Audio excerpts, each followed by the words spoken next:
ku danna subscribe. Sannan ku danna alamar ƙararrawa domin ci gaba da samun shirye-shiryenmu a kodayaushe da zarar mun dora. Yan uwa assalamu alaikum wa rahmatullah.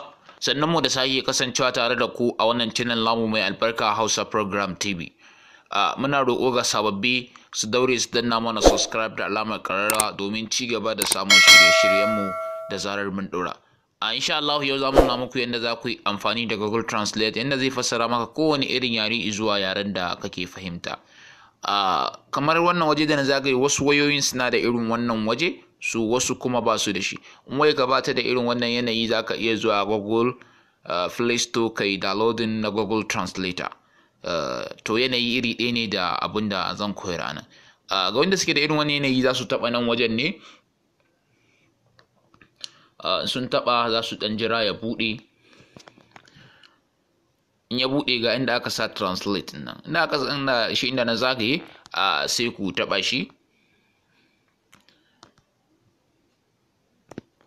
Ga shi ya buɗe. Farko an sa enter text, na kasa kuma an sa translation. Enter text nan zaka sa abin da kake so a fassara maka ne.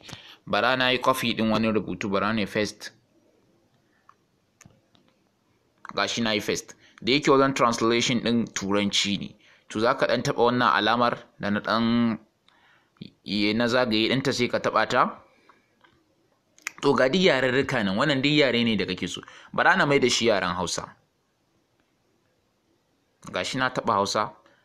Ga shi ya fassara min shi zuwa yaren Hausa. Bara na koma na ƙara taɓa wani yaren, ga Hindi, bara na taɓa Hindi.